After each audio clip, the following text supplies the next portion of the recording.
നമസ്കാരം. ഇന്നത്തെ വീഡിയോ നമ്മുടെ ബ്രോയിലർ ആട് വളർത്തലിൻ്റെ അപ്ഡേറ്റിനെ കുറിച്ചാണ്. നമ്മുടെ ബ്രോയിലർ ആടുകളെ നമ്മൾ ഏകദേശം 6 മാസ കാലയളവിലാണ് വളർത്തിയത്.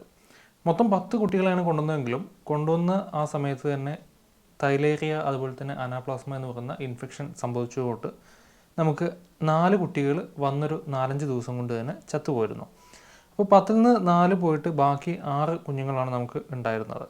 അതിന് നമ്മൾ 6 മാസം വളർത്തി, അതായത് ഫെബ്രുവരി 1-ാം തീയതിയാണ് നമ്മൾ കൊണ്ടുവന്നത്. അതിന് 6 മാസം വളർത്തിയിട്ടാണ് അതിനെ വിൽപ്പന നടത്തിയത്.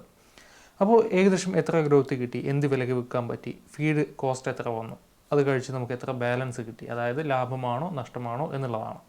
അപ്പോൾ അതിനെക്കുറിച്ചാണ് വളരെ ഡീറ്റെയിൽ ആയിട്ട് ഇന്നത്തെ വീഡിയോയിലൂടെ നമ്മൾ സംസാരിക്കാൻ പോകുന്നത്.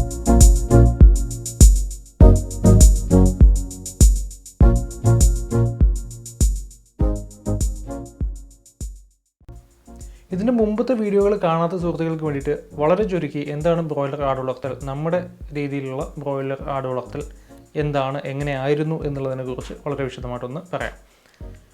ആട്ടിൻകുട്ടികളെ, അതായത് മുട്ടനാട്ടിൻകുട്ടികളെ പൂർണ്ണമായും കാലിത്തീറ്റ കൊടുത്തുകൊണ്ട് ഒപ്പം ചെറിയ രീതിയിൽ വളരെ കുറച്ച് മാത്രം അവർക്ക് ഡൈജഷൻ പ്രശ്നങ്ങൾ ഉണ്ടാവാതിരിക്കാൻ വേണ്ടി വൈക്കോല് കൊടുത്ത് വളർത്തുന്ന സിസ്റ്റമാണ് നമ്മൾ ചെയ്തിരുന്ന കസ്റ്റമൈസ്ഡ് ബ്രോയിലർ ആട് വളർത്തൽ എന്ന് പറയുന്നത്. അപ്പോൾ അതിൽ പച്ചപ്പുല്ല് കൊടുക്കുന്ന പരിപാടി ഇല്ലാതെ, അതുപോലെ നമ്മൾ പൂർണ്ണമായിട്ടും തീറ്റകൾ പുറത്തുനിന്ന് വാങ്ങിച്ചിട്ട് വളർത്തുന്ന സിസ്റ്റമാണ്. അതായത് വളരെ കുറച്ച് സ്ഥലം മാത്രമല്ല, ഒരു 5 സെൻറ്റും അതിലൊരു വീടും അങ്ങനെയുള്ളൊരു സെറ്റപ്പിലുള്ളൊരു ആൾക്ക് ആട് വളർത്താനുള്ള ആഗ്രഹം വന്നു കഴിഞ്ഞാൽ ഇത്തരത്തിൽ കുറച്ച് ആട്ടിൻകുട്ടികളെ വാങ്ങിച്ച് വളർത്താൻ പറ്റുമോ എന്നുള്ളൊരു എക്സ്പെരിമെൻ്റൽ ഫാമിംഗ് ആയിരുന്നു നമ്മൾ നടത്തിയത്. അപ്പോൾ അതിൻ്റെ കാൽക്കുലേഷൻസും നമുക്ക് കിട്ടിയ പ്രോഫിറ്റും കാര്യങ്ങളൊക്കെയാണ് ഇപ്പോൾ നമ്മൾ പറയാനായിട്ട് പോകുന്നത്. അപ്പോൾ നമ്മൾ എടുത്ത കുഞ്ഞുങ്ങളെന്ന് പറഞ്ഞു കഴിഞ്ഞാൽ മലബാറി ഇനത്തിൽപ്പെട്ട കുഞ്ഞുങ്ങളും അതുപോലെ തന്നെ മലബാറി ക്രോസുകളും ഒപ്പം തന്നെ ഒരു അട്ടപ്പാടി ബ്ലാക്കുമാണ് വളർത്താനായിട്ട് എടുത്തത്. അപ്പോൾ അതിൽ കുറച്ച് കുഞ്ഞുങ്ങളൊക്കെ നമുക്ക് അസുഖം വന്ന് ചത്തുപോയിരുന്നു. നമ്മൾ മണ്ണുത്തി സർവകലാശാലയുടെ ആട് ഫാമിൽ നിന്നാണ് കുഞ്ഞുങ്ങളെ കൊണ്ടുവന്നത്. പക്ഷേ എങ്ങനെയോ അവിടെ വെച്ച് തന്നെ അതിന് ഈ ഇൻഫെക്ഷൻ സംഭവിച്ചിരുന്നു. ഇവിടെ വന്നൊരു 3-4 ദിവസം കൊണ്ട് തന്നെ ഹെവി ആയിട്ടുള്ള രീതിയിൽ അതിന് പനി വന്നു, അത് ചത്തുപോയി. ബാക്കിയുള്ളതിനൊക്കെ നമ്മൾ കൃത്യമായി മരുന്നും കാര്യങ്ങളൊക്കെ കൊടുത്ത് അതിനെ രക്ഷപ്പെടുത്തി എടുക്കുകയും ചെയ്തു. അപ്പോൾ ഈ ഒരു പരീക്ഷണത്തിൽ നമുക്ക് പറ്റിയ പ്രധാനപ്പെട്ട ഒരു പ്രശ്നം എന്ന് പറയുന്നതും ഇത് തന്നെയാണ്. നമുക്ക് കിട്ടിയ സ്റ്റോക്കിലെ കുഞ്ഞുങ്ങൾക്ക് ഈ പറയുന്ന ഇൻഫെക്ഷൻ സംഭവിച്ചതുകൊണ്ട് തന്നെ ഇത് വെറ്റിനറി യൂണിവേഴ്സിറ്റിയും അതുപോലെ തന്നെ മറ്റ് പല സർവകലാശാലകളും നടത്തിയ പഠനത്തിൻ്റെ റിസൾട്ട് എന്താണെന്ന് വെച്ച് കഴിഞ്ഞാൽ, ഇത്തരത്തിൽ തൈലേറിയ ഒരു തവണ ബാധിച്ച ഏത് ജീവിയായാലും അതിൻ്റെ 25% വരെ ഉൽപ്പാദന നഷ്ടം ഉണ്ടാവും എന്നുള്ളതാണ്. അപ്പോൾ അതുകൊണ്ടാണ് ഈ ഒരു റിസർച്ചിൻ്റെ അല്ലെങ്കിൽ നമ്മുടെ ഈ ഒരു പരീക്ഷണത്തിൻ്റെ വീഡിയോ നമ്മൾ ഫൈനൽ വീഡിയോ അപ്ലോഡ് ചെയ്യാൻ ഇത്രയും സമയം എടുത്തു. കാരണം അതൊന്ന് കൺഫേം ചെയ്യേണ്ട ആവശ്യം നമുക്കുണ്ടായിരുന്നു. അപ്പോൾ എന്തായാലും ഇത് കൺഫേം ആയി. അപ്പോൾ നമുക്ക് ഈ പ്രൊഡക്ഷൻ കമ്മിയാവാനുള്ള പ്രധാനപ്പെട്ട കാരണം നമുക്ക് മനസ്സിലായി. അപ്പോൾ ഈ ഒരു വീഡിയോയിൽ നമ്മൾ പറയുന്ന കാര്യങ്ങൾ നിങ്ങൾ എടുക്കേണ്ടത് ആ ഒരു സെൻസ് വെച്ചിട്ടാണ്. എപ്പോഴും ഇതിലും ഒരു 25% വരെ കൂടുതൽ ഗ്രോത്ത് ഈ ഒരു ഫീഡ് വെച്ച് നമുക്ക് കിട്ടാനുള്ള പോസിബിലിറ്റീസ് അവിടെ ഉണ്ട് എന്നുള്ളത് നമ്മൾ മനസ്സിലാക്കണം. അപ്പോൾ നമ്മൾ ഉണ്ടാക്കിയ കൂട് PVCയുടെ സ്ലാറ്റഡ് ഫ്ലോറുകൾ ഉപയോഗിച്ച് ചുറ്റിനും നല്ല സ്ട്രോങ് ആയിട്ടുള്ള കമ്പികളൊക്കെ ഉപയോഗിച്ച് നിലത്ത് നിന്ന് കുറച്ച് ഉയർത്തിയിട്ടുള്ള ഷെഡൊക്കെ ആയിട്ടാണ് നമ്മൾ ഉണ്ടാക്കിയത്. അപ്പോൾ അതിൻ്റെ വീഡിയോസൊക്കെ നമ്മൾ മുമ്പ് ചെയ്തിരുന്നു. അതൊക്കെ കാണാത്ത സുഹൃത്തുക്കൾക്ക് താഴെ ലിങ്ക് കൊടുക്കുന്നുണ്ട്. അത് പോയി കണ്ടു കഴിഞ്ഞാൽ നിങ്ങൾക്ക് മനസ്സിലാക്കാനായിട്ട് പറ്റും. അതുപോലെ തന്നെ ഇതിൻ്റെ ഓരോ ആഴ്ചയിലും അതുപോലെ തന്നെ ഓരോ മാസത്തിലൊക്കെ ഉണ്ടായിരുന്ന ഗ്രോത്തിനെ പറ്റിയും കാര്യങ്ങളെക്കുറിച്ചും അതാത് മാസങ്ങളിലെ സംഭവങ്ങളെക്കുറിച്ചൊക്കെ നമ്മൾ വീഡിയോ ഇട്ടിരുന്നു. അപ്പോൾ അതൊക്കെ താഴെ ഡിസ്ക്രിപ്ഷൻ ഏരിയയിൽ കൊടുത്തിട്ടുണ്ട്. അതുപോലെ തന്നെ ഫസ്റ്റ് കമൻറ്റായിട്ട് അതിൻ്റെ പ്ലേലിസ്റ്റ് ലിങ്കും നിങ്ങൾക്ക് കാണാനായിട്ട് പറ്റും. അപ്പോൾ ഏകദേശ കാര്യങ്ങൾ നിങ്ങൾക്ക് മനസ്സിലായെന്ന് വിചാരിക്കുന്നു. ഇനി നമുക്ക് പ്രധാനപ്പെട്ട കാൽക്കുലേഷനിലേക്ക് കിടക്കാം. മൊത്തം 6 കുഞ്ഞുങ്ങളാണ് നമുക്കുണ്ടായിരുന്നത്. അതിൽ ആ 6 കുഞ്ഞുങ്ങളെ നമ്മൾ വളർത്തി എടുക്കാനായിട്ട് 6 മാസം സമയമെടുത്തു. വളർന്ന് വന്നപ്പോൾ ഈ 6 കുഞ്ഞുങ്ങൾ ഏകദേശം 89.2 കിലോ ആണ് നമുക്ക് വെയിറ്റ് കിട്ടിയത്.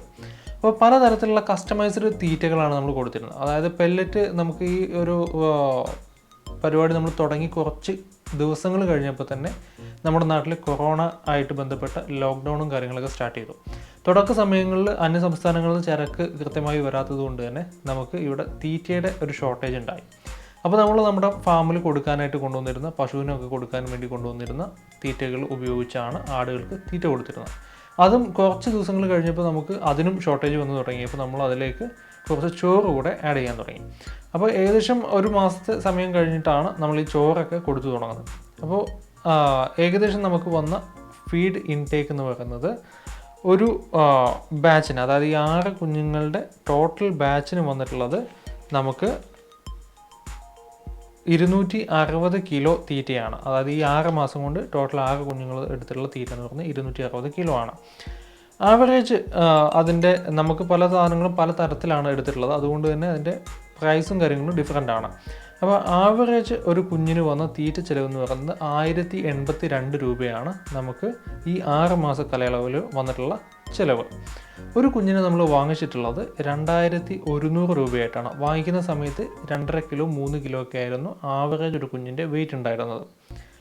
അപ്പോൾ ടോട്ടൽ കോസ്റ്റ് എന്ന് പറയുന്നത് ഒരു കുഞ്ഞിനെ 6 മാസം വളർത്തിയെത്തിയപ്പോഴത്തേക്ക് നമുക്ക് 3182 രൂപ അതിൻ്റെ കോസ്റ്റായി, പ്രൊഡക്ഷൻ കോസ്റ്റായിട്ട് വന്നിട്ടുണ്ട്.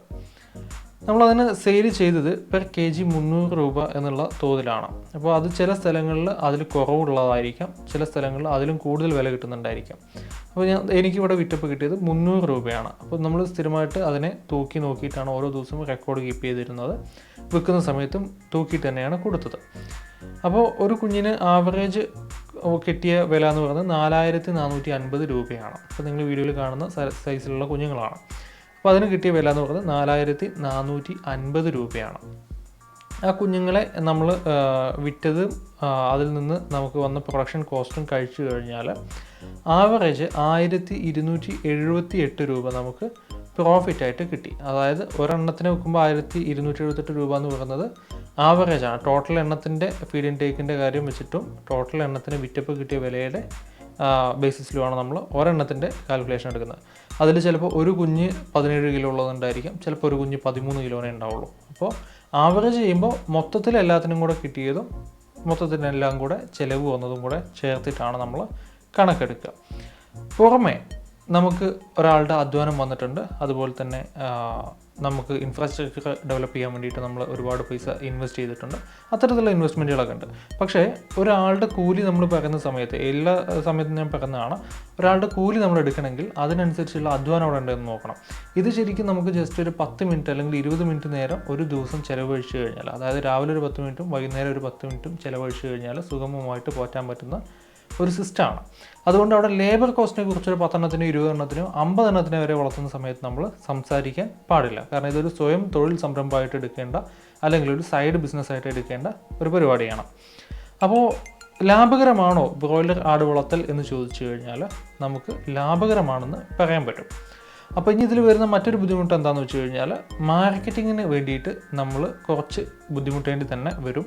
സാധാരണഗതിയിൽ നമ്മുടെ പുല്ലും അതുപോലെ തന്നെ മറ്റ് തീറ്റകളൊക്കെ കൊടുത്ത് വളർത്തുന്ന ആടുകളെ അപേക്ഷിച്ചിട്ട് ബ്രോയിലർ രീതിയിൽ വളർത്തുന്ന ആടുകൾക്ക് ചെറിയ തോതിൽ ഡിമാൻഡ് കമ്മിയുണ്ട്.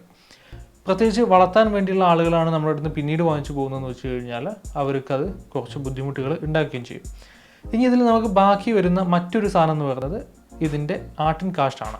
അപ്പോൾ ആട്ടിൻ കാഷ്ടം ഏകദേശം 6 ചാക്കോളം നമുക്ക് ഈ ഒരു പീരീഡിൽ കിട്ടിയിട്ടുണ്ട്. അതിൽ കുറച്ചൊക്കെ നമ്മുടെ ഇവിടുത്തെ ലോക്ക്ഡൗൺ കാലയളവിലെ കൃഷിയിൽ നമ്മൾ ഉപയോഗിച്ചിട്ടുമുണ്ട്.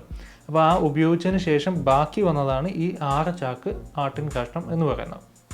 അപ്പോൾ ഇതാണ് നമ്മുടെ ബ്രോയിലർ ആട് വളർത്തലിൽ നിന്ന് നമുക്ക് കിട്ടിയ വരവും ചെലവും എന്ന് പറയുന്നത്. അപ്പോൾ ലാഭകരമാണോ എന്നുള്ള ചോദ്യത്തിനുള്ള ഉത്തരം ലാഭകരമാണ്. പക്ഷേ വൻ ലാഭം കിട്ടുന്ന ഒരു പരിപാടിയല്ല ഇത് എന്നുള്ളത് പ്രത്യേകം നോട്ട് ചെയ്യാം. അപ്പോൾ ഇനി ഇത്തരം കൃഷിയിലേക്ക് ഇറങ്ങിത്തിരിക്കുന്ന ആളുകൾ ഒന്നുകൂടെ ശ്രദ്ധിക്കുക. ഇപ്പം ഞാൻ പറഞ്ഞ ഗ്രോത്തിലും കൂടുതൽ ഗ്രോത്ത് കിട്ടാനുള്ള സാധ്യതയുണ്ട്. നിങ്ങൾ കുഞ്ഞുങ്ങളെ എടുക്കുന്ന സമയത്ത് പ്രത്യേകം ശ്രദ്ധിക്കുക. മലബാറി ഒറിജിനൽ വളർത്തുന്നതും മലബാറി ക്രോസ് വളർത്തുന്നതും തമ്മിലുള്ള ഡിഫറൻസ് നമ്മുടെ ഒരു അനാലിസിസിൽ കിട്ടിയതെന്ന് വെച്ച് കഴിഞ്ഞാൽ മലബാറി നാടൻ ക്രോസ് ആണെങ്കിൽ അതിന് ഗ്രോത്ത് കുറവായിരിക്കും. ഒറിജിനൽ മലബാറി ആണെങ്കിൽ അതിന് ഗ്രോത്ത് മീഡിയം ലെവലിലുണ്ടായിരിക്കും. ഈ മലബാറിയും ഉയർന്ന തരത്തിലുള്ള ബോയർ ക്രോസോ അല്ലെങ്കിൽ ബീറ്റൽ ക്രോസ്, ജംനപ്യാരി ക്രോസ് അങ്ങനെയുള്ള മലബാറി ക്രോസുകൾക്ക് ഈ പറഞ്ഞ നാടൻ മലബാറിയേക്കാളും അല്ലെങ്കിൽ മലബാറിയേക്കാളും ഗ്രോത്ത് കൂടുതലുമായിരിക്കും. അപ്പോൾ ഈ പറഞ്ഞ സിസ്റ്റം, ഈ ഒരു സിസ്റ്റം ഫെയിലിയർ ആണോ സക്സസ് ആണോ എന്ന് ചോദിച്ചാൽ സക്സസ്ഫുൾ ആണ്. പക്ഷേ നമുക്ക് കിട്ടുന്ന കുഞ്ഞുങ്ങളുടെ ക്വാളിറ്റിയെ ഡിപ്പെൻഡ് ചെയ്തിരിക്കും ഈ ഒരു സംരംഭം എന്ന് പറയുന്നത്. അപ്പോൾ തന്നെ ഈ കൂട്ടത്തിൽ നമുക്ക് ഒരു അട്ടപ്പാടി ബ്ലാക്ക് ഉണ്ടായിരുന്നു. അട്ടപ്പാടി ബ്ലാക്ക് ഗംഭീര പരാജയമായിരുന്നു എന്ന് വേണം നമ്മൾ പറയാനായിട്ട്. കാരണം ഏറ്റവും മോശം പെർഫോമൻസ് കാഴ്ചവെച്ചത് അട്ടപ്പാടി ബ്ലാക്ക് ആണ്. പക്ഷേ ഏത് തരത്തിലുള്ള ഇൻഫെക്ഷൻ അതിനുണ്ടായാലും അതിനെ റെസിസ്റ്റ് ചെയ്യാനുള്ള പവർ ഈ അട്ടപ്പാടി ബ്ലാക്കിനുണ്ട് എന്നുള്ളത് എടുത്തു പറയേണ്ട ഒരു കാര്യമാണ്. അപ്പോൾ ഈ വീഡിയോ നിങ്ങൾക്ക് ഇഷ്ടപ്പെട്ടു എന്ന് വിചാരിക്കുന്നു. ഇഷ്ടപ്പെട്ടാൽ ദയവായിട്ട് ലൈക്ക് ചെയ്യാനും ഷെയർ ചെയ്യാനും അതുപോലെ തന്നെ ഈ ചാനൽ ആദ്യമായിട്ടാണ് കാണുന്നതെന്ന് വെച്ച് കഴിഞ്ഞാൽ സബ്സ്ക്രൈബ് ചെയ്യാനും മറക്കരുത്. Thanks for watching.